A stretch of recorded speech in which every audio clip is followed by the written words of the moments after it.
Hello and welcome to यज्ञ investment academy. मेरा नाम है शनिक भंडारी और आज की ताज़ा खबर के इस नए एपिसोड में आप सभी का बहुत बहुत स्वागत है। तो चलिए हमेशा की तरह ग्लोबल न्यूज़ के साथ शुरुआत करेंगे, जहां हम सबसे पहले बात करने वाले हैं टैरिफ अपडेट्स के रिगार्डिंग। सो मिस्टर डोनाल्ड ट्रम्प जो है उन्होंने 9 अप्रैल को एक 90 डेज का पॉज लगाया है ऑन द रेसिप्रोकल टैरिफ्स।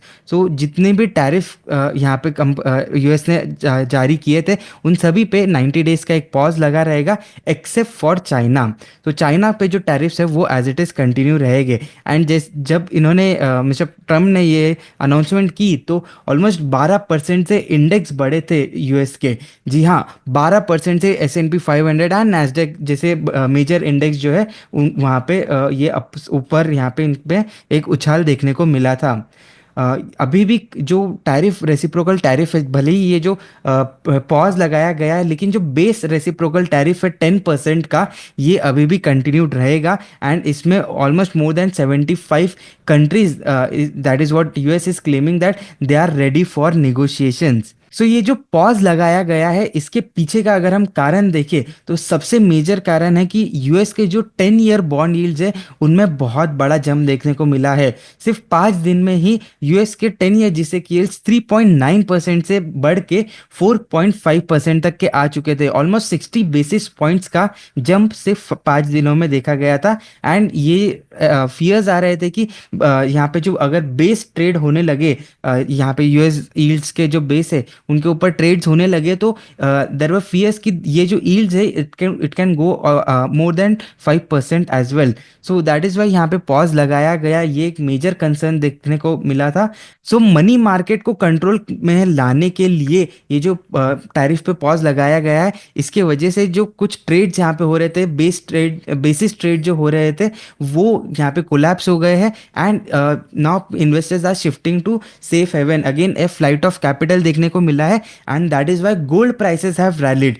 जी हाँ, जो ऑलमोस्ट 3000 के नीचे गोल्ड का रेट चले गया था, गोल्ड फ्यूचर्स का, it has now come up to almost $3,200। So $200 का कुछ कुछ ही दिनों में यहाँ पे गोल्ड प्राइसेस में जंप देखने को मिला है। अगर हम टैरिफ्स के बारे में और बात करें तो जो कुछ सेगमेंट्स के टैरिफ्स है, specially auto, steel and aluminium, इन पे 25% जो टैरिफ्स है वो अभी भी कंटिन्यूड रहेंगे, ऐसा व्हाइट हाउस ने कहा है। एंड फार्मा इंपोर्ट जो है उन पे भी टैरिफ्स लग सकते हैं, ऐसी भी बातें आ रही है। वर्ल्ड ट्रेड ऑर्गेनाइजेशन ने भी ये कहा है कि यूएस और चाइना का जो सिचुएशन ये अभी काफ़ी डेंस होते जा रहा है, काफ़ी कंसर्निंग है। And this can fragment the global trade. China का अगर हम स्टैंड देखें तो उनके कॉमर्स सेक्रेटरी ने कहा है कि they are open to dialogues but it should be on mutual grounds. इसके साथ साथ चाइनीज युआन की अगर हम बात करें तो it is also falling and the levels are now at 18 years low. China has also vowed to take measures against the US bullying. सो यहाँ पे चाइना ने कहा है कि जो यहाँ पे इतने हार्श टैरिफ्स लगाए जा रहे हैं and the pause is not given to the Chinese tariffs, तो इसके against they will also retaliate. तो यहाँ पे कंसर्न्स जो है चाइनीज इम्पैक्ट का, ये और बढ़ते हुए नजर आए हैं। एंड इसी की वजह से कल जो यूएस के मार्केट्स है वो काफ़ी डिक्लाइन होते हुए देखने को मिले थे। ऑलमोस्ट 7% तक के ब्रॉडर इंडेक्स में गिरावट आई थी आफ्टर दिस इंडेक्स रिकवर्ड। सो अगर हम चाइना की बात करें तो अभी करेंटली 145% का यहाँ पे टैरिफ लगाया गया है। सो यहाँ पे कल रात, या हमारे हिसाब से अगर हम देखें तो कल रात यूएस प्रेसिडेंट डोनाल्ड ट्रम्प ने कहा कि जो 125% टैरिफ की बात कर रहे थे वो चाइना पे, it is actually additional tariff. तो जो 20% का बेस टैरिफ है वो तो लगेगा ही, जो एंटी डंपिंग ड्यूटी वगैरह वहाँ पे लगी है वो तो रहेगी, इसके साथ एडिशनल 125% का टैरिफ रहेगा from all Chinese imports. So total 145% का टैरिफ लगाया गया है। एंड जैसे ये 145% का नंबर आया तो इसके वजह से भी यूएस मार्केट्स में नेगेटिव इम्पैक्ट देखने को मिला है। अगर हम चाइना का एक्सपोर्ट देखें to US, so US has imported around $439 billion worth of goods from China in the last calendar year. So to summarize all the tariffs that are in existence as of now, because अभी हमने देखा है कि काफ़ी सारे tariffs आए, फिर वापस बढ़ाए गए, फिर कम कई काम किया गया है, कई पॉज लगाए गए, कई पॉज नहीं लगाए गए। तो सारे जो टैरिफ्स है इसका समरी अगर हम देखना चाहे तो सबसे पहले 10% baseline tariffs are there across all countries globally from US. So US में जो भी इंपोर्ट होगा उस पर मिनिमम 10% का टैरिफ तो लगने ही वाला है।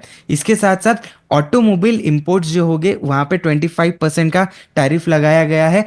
स्टील एंड एल्यूमिनियम पे भी 25% का टैरिफ्स लगाए गए हैं। इसके साथ साथ कनाडा एंड मेक्सिको, ये दोनों जो ट्रेड पार्टनर्स है यूएस के लिए, इन पे भी 25% का टैरिफ अभी भी कंटिन्यूड है। और imports from China are attracting tariffs of 145%। बाकी सारे जो एक्स्ट्रा टैरिफ्स लगाए गए थे उन पे 90 डेज का पॉज अभी जारी रहेगा। मिस्टर डोनाल्ड ट्रंप ने कहा है कि they have categorise countries into the actions that they have taken. So India, Vietnam जैसी कुछ कंट्रीज है जिन्होंने ऑलरेडी कंसेशंस की बात कर ली है। And there are some countries, major countries like UK, Japan, South Korea, Switzerland and many other countries that are trying to negotiate deals with the White House. इसके साथ साथ China and Canada, these two countries have already retaliated against the tariffs that US has imposed, and there is no retaliation from Mexico as of now. इसके साथ साथ European union की अगर हम बात करें तो there are possibilities of retaliation from the US, from the European Union against the US tariffs that are being imposed. US के सीपीआई इन्फ्लेशन के नंबर्स आए हैं and the number has strikingly fallen to 2.4%। Expectations जो थे March के number की, that was around 2.5%, but the CPI number is around 2.4%। सिर्फ 3 महीनों में ही यूएस का जो इन्फ्लेशन है वहाँ 60 बेसिस पॉइंट्स का कट देखने को मिला है। 2.4% पे अभी इन्फ्लेशन नंबर आ चुके हैं एंड कोर सीपीआई इन्फ्लेशन जो है वो अराउंड 2.8% पे है। कोर सीपीआई का जो एक्सपेक्टेशन था that was around 3%, and for the first time in 4 years this core CPI number has fallen below 3% levels.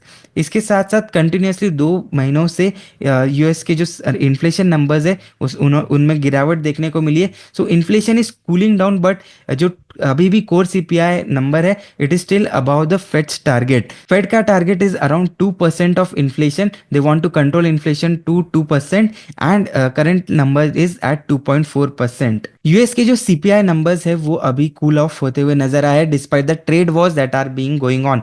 लेकिन ये नंबर जो है मार्च का है एंड टैरिफ का इम्पैक्ट अभी भी इन नंबर में नहीं देखने को मिला है। सो अप्रैल के मंथ से यहाँ पे टैरिफ का इम्पैक्ट भी देखने को मिलेगा, and that is when the real test of inflation will come from the US perspective. Tariff के रिगार्डिंग ही एक और न्यूज़ है, लेकिन this is not regarding US tariff, this is regarding the European Union tariffs on China. So European Union and China they have started negotiations for the tariffs on electric vehicles. So US ने तो auto imports पे already 25% tariff लगाया हुआ है, and now China is exploring European Union as a new market for the electric vehicles.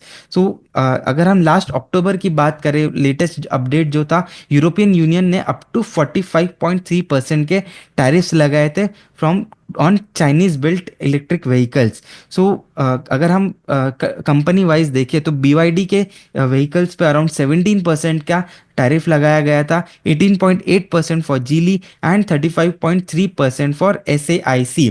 So this tariffs were on in addition with the standard import duty of 10%। So around 45% तक के tariffs लगाए गए थे, and इन्हें wave of करने की बातें यहाँ पे की जा रही है। This will help China in a big way अगर ये नेगोशिएशंस फ्रूटफुल रहते हैं। Again China will also have to offer some kind of incentives to the European unions, but now it is ऐसा नज़र आ रहा है कि China is eyeing for Europe as their new destination, because they are fearing कि US से जो trade है वहाँ पे मेजर इम्पैक्ट आ सकता है, and they are now on their toes to build up new markets. Indian economy के बारे में बात करेंगे। परसों आरबीआई की मीटिंग हुई थी जहाँ पे उन्होंने 25 बेसिस पॉइंट्स का रेट कट लिया था। सो हमारे जो पॉलिसी रेट्स है, रेपो रेट्स जो है हमारे, that are now standing at 6%। So ये सेकेंड रेट कट लिया गया है आरबीआई द्वारा, and now the stance of the Reserve Bank has change from neutral to accommodative. So accommodative stance का क्या मतलब होता है कि जब एमपीसी यहाँ पे मीट रखेगी तो उनके कंसिडरेशन में दो ही चीज़ें रहेगी, या तो रेट कट जो है वो करेंगे या फिर जो रेपो रेट्स है उन्हें स्टेबल रखेंगे। यानी कि ग्रोथ पे अभी ज़्यादा फोकस लाया जाएगा, बिकॉज इन्फ्लेशन जो है अभी यहाँ पे कंट्रोल में नज़र आ रहा है, लेकिन ग्रोथ जो है इंडिया की वो लास्ट लास्ट कुछ क्वार्टर्स से इम्पैक्ट होती हुई नजर आई है। And that is why the Reserve bank is now focusing more on growth. अगर रेपो रेट्स कट होते हैं तो home loans and car loans जैसे मेनी रिटेल लोन्स जो है जो एक्सटर्नल बेंचमार्क को लिंक्ड होते हैं, सो उनके रेट जो है कम हो गए and more affordability will kicking in the overall economy, and that is how the growth should come in. That is what the RBI is looking at. इसके साथ साथ कुछ नंबर्स भी उन्होंने प्रेजेंट किए हैं FY26 के लिए। FY26 GDP growth forecast is at 6.5%। I think earlier 6.7% का फोरकास्ट दिया था। एंड इन्फ्लेशन जो है वो 4.4% पे रहेगा as compare to the earlier estimates of 4.2%। RBI ने ये भी कहा है कि जो Q1, Q2 एंड Q3 यानी कि फर्स्ट 3 क्वार्टर्स है उनमें इन्फ्लेशन जो रहेगा वो बिलो 4% रहेगा, लेकिन Q4 FY26 में 4.4% का इन्फ्लेशन हो सकता है। तो एक Q4 का inflation on a higher side रहेगा ओवरऑल FY26 में। इसके साथ साथ हमारे आरबीआई गवर्नर संजय मल्होत्रा जी ने यह भी कहा है कि इन्फ्लेशन अभी कंट्रोल में नजर आ रहा है, लेकिन growth is below expectations. And tariff के बारे में कमेंट करते हुए उन्होंने बोला है कि जो टैरिफ का यूएस टैरिफ्स का इम्पैक्ट रहेगा उसको अभी क्वांटिफाई करना बहुत ही मुश्किल रहेगा, लेकिन दे आर जो उन्होंने यहाँ पे जीडीपी ग्रोथ कट लिया है उसमें यूएस टैरिफ का इम्पैक्ट भी उन्होंने कहीं ना कहीं कंसिडर किया है। मूडीज ने इंडिया का ग्रोथ फोरकास्ट कम किया है। 2025 कैलेंडर ईयर का growth forecast they have brought down from 6.4% to 6.1%। 30 basis points का कट यहाँ पे उन्होंने लिया है। And the major reason is as expected US tariff. यहाँ पे अभी जो भी चीज़ें हो रही है मार्केट्स में, ओवरऑल इकोनॉमी में, हर चीज़ का एक ही जवाब है यूएस टैरिफ्स। सो यहाँ पे मूडीज ने कहा है कि जो 90 डेज का फ्रीज लगाया गया है इसके बाद भी 10% का टैरिफ अभी भी जारी रहा है। एंड डिस्पाइट जो 26% से यहाँ पे रिलीफ मिला है, लेकिन फिर भी अभी जो यूएस टैरिफ है उनका इम्पैक्ट रहेगा ओवरऑल इकोनॉमी में। मूडीज ने यह भी कहा है कि ओवरऑल ग्रोथ जो है वो रिलेटिवली यहाँ पे इंडिया की जो ग्रोथ है वो डीकपल्ड है from the global markets. Global economy से हम डीकपल्ड है। So the dependence on external demand is very low and that is why they are still positive with 6.1% GDP growth in 2025। Stock specific news के बारे में बात करेंगे। TCS के results आ चुके हैं। Q4 का जो नेट प्रॉफिट है वहाँ पे 2% का डिक्लाइन देखने को मिला है। अगर रेवेन्यू की बात करें तो 5.3% का ग्रोथ है। This is in line with what the companies have been guiding, because constant currency revenue is up 2.5%। अगर हम कंपनी के प्रॉफिट मार्जिन की बात करेंगे तो नेट प्रॉफिट मार्जिन जो है वो 19% पे थे, whereas the operating profit margin in Q4 were at 24.2%। ये दोनों ही मार्जिन में सिक्वेंशियल डीग्रोथ देखने को मिला है। Q3 में जो मार्जिन थे वह ऑपरेटिंग लेवल्स पे 24.5% के थे, जहाँ से 30 बेसिस पॉइंट्स का डीग्रोथ देखने को मिला है। ईयर ऑन ईयर बेसिस पे ये जो मार्जिन से 26% से गिरकर 24.2% पे आए हैं। सिमिलरली नेट प्रॉफिट मार्जिन भी गिरे हैं sequential and year on year basis पे। 19.4% के मार्जिन थे in Q3 which has come down to 19%। अगर हम डील विंस की बात करें तो TCV order book TCV stands at $12.2 billion in Q4। यहाँ पे नॉर्थ अमेरिका से जो टीसीवी है was at $6.8 billion, whereas BFSI की जो टीसीवी है वो 4 बिलियन एंड कंज्यूमर बिजनेस की TCV was at 1.7 billion. Company ने बताया कि उनका जो हेड काउंट है that is currently eight 6,07,979 people and the attrition rate was 13.3%। Full year की अगर हम बात करें FY25 में कंपनी ने 6% का ग्रोथ रजिस्टर किया है। अगर हम कांस्टेंट करेंसी बेसिस के बात करें तो 4.2% का ग्रोथ यहाँ पे टीसीएस ने रिपोर्ट किया है।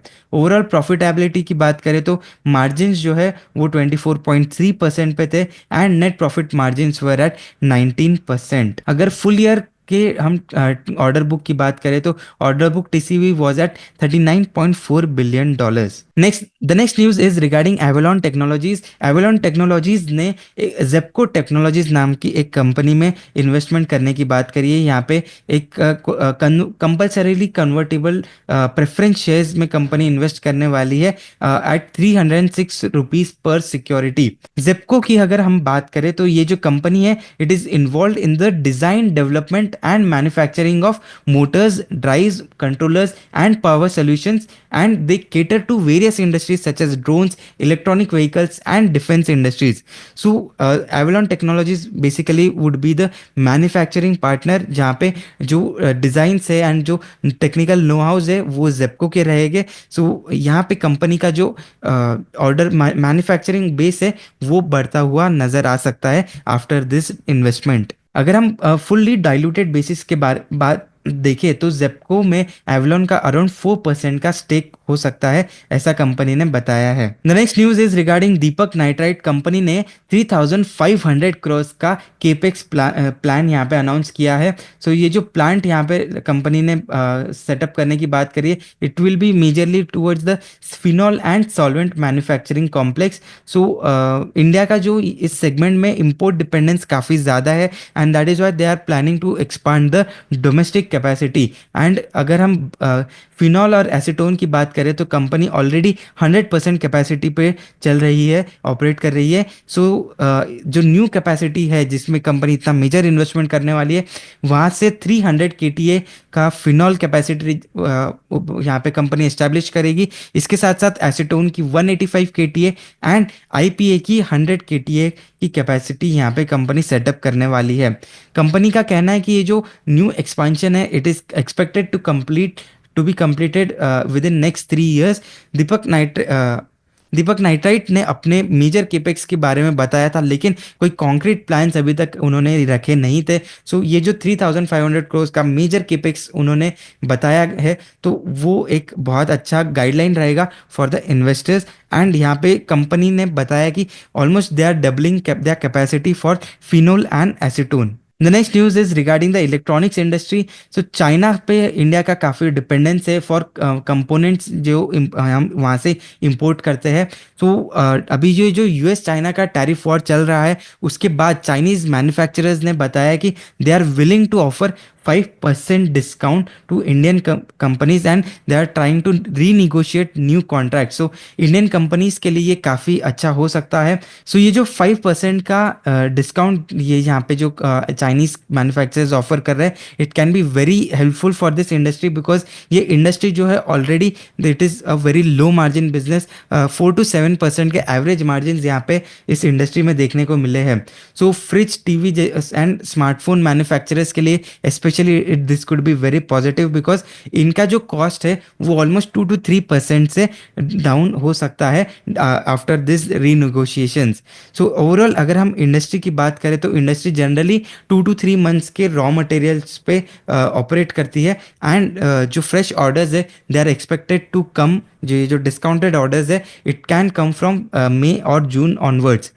अगर हम डिक्सॉन टेक्नोलॉजीज़ की बात करें सो डिक्सॉन के managing director mister Atul Lal ji ने कहा है कि वो अराउंड 15 to 30 डेज़ की इन्वेंट्री, कंपोनेंट इन्वेंट्री पे ऑपरेट करते हैं। उन्होंने ये भी कहा है कि यूएस की तरफ से ये जो टैरिफ वॉर चल रहा है उसकी वजह से यूएस में एक स्लो डाउन आएगा, वहाँ से डिमांड क्रंच होगा एंड ओवरऑल इंडस्ट्री में प्राइस रिडक्शन होगा। So this is good for the manufacturers like Dixon because they can pass on this benefits and अगर बेनिफिट्स यहाँ पे पास ऑन होते हैं एंड कंज्यूमर्स को ले तो डोमेस्टिक डिमांड जो है वहाँ पे एक पिकअप हो सकता है, ऐसा ओवरऑल इंडस्ट्री में आउटलुक देखने को मिल रहा है। सो आई होप आपको आज का ये वीडियो पसंद आया होगा। इसे लाइक कीजिए, ज़्यादा से ज़्यादा लोगों के साथ इसे शेयर कीजिए एंड अपने व्यूज़ कमेंट्स में बताइए और ऐसे ही और फंडामेंटल एनालिसिस के लिए बने रहिए यज्ञ इन्वेस्टमेंट एकेडमी के साथ। Thank you.